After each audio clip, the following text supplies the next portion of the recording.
سامعین کرام، خواتین حضرات، اجالا چاندنی امید اسلامک چینل سے میں آپ سے مخاطب ہوں۔ ہمیشہ کی طرح جاوید احمد غامدی کے انکار تخلیق دوزخ کے باطل عقیدے کا رد پیش کرتا جا رہا ہوں۔ آج سورہ فرقان آیت نمبر 37 سے اس باطل عقیدے کا رد پیش کر رہا ہوں۔ پہلے آپ آیت کی تلاوت سماعت فرمائیں۔ اعوذ باللہ من الشیطان الرجیم، بسم اللہ الرحمن الرحیم۔ وقوم نوح لما كذبوا الرسل اغرقناهم وجعلناهم للناس آیہ وَأَعْتَدْنَا لِلظَّالِمِينَ عَذَابًا أَلِيمًا۔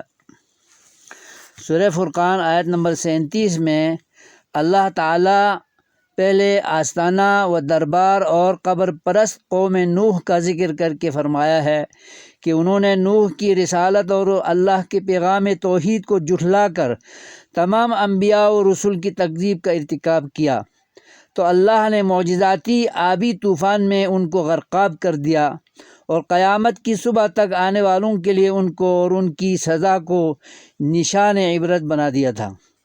اس کے بعد اللہ نے فرمایا ہے کہ ان جیسے ظالموں، باغیوں، سرکشوں، مشرکوں، کافروں، اسلام مخالف، انبیاء مخالف لوگوں کو مزید اور دوبارہ سزا بھگتانے کے لیے دوزخ اور دردناک المناک عذاب و عقاب پہلے سے تیار کر رکھا ہے۔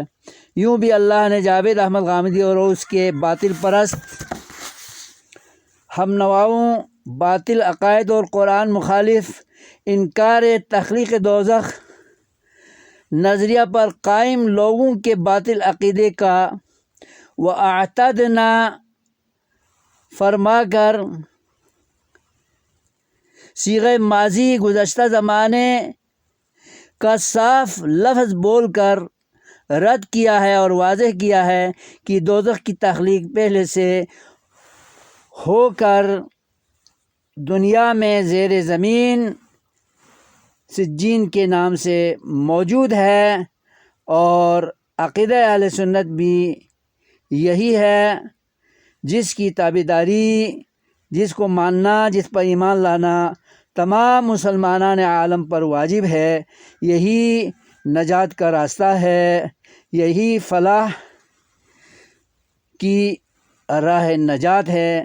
اللہ تبارک و تعالی ہمیں اس عقیدے پر چلنے کی توفیق عطا فرمائے، اور جاوید احمد غامدی کے پیش کردہ قرآن مخالف، حدیث مخالف، اجماع مخالف، اسلام مخالف عقیدے سے ہٹ کر رہنے اور ان کے بیانات کو نہ سننے کی توفیق عطا فرمائے، تاکہ ہم اس کے بیانات سن کر اسلام سے بھٹک نہ جائیں، راہ حق سے ہٹ نہ جائیں۔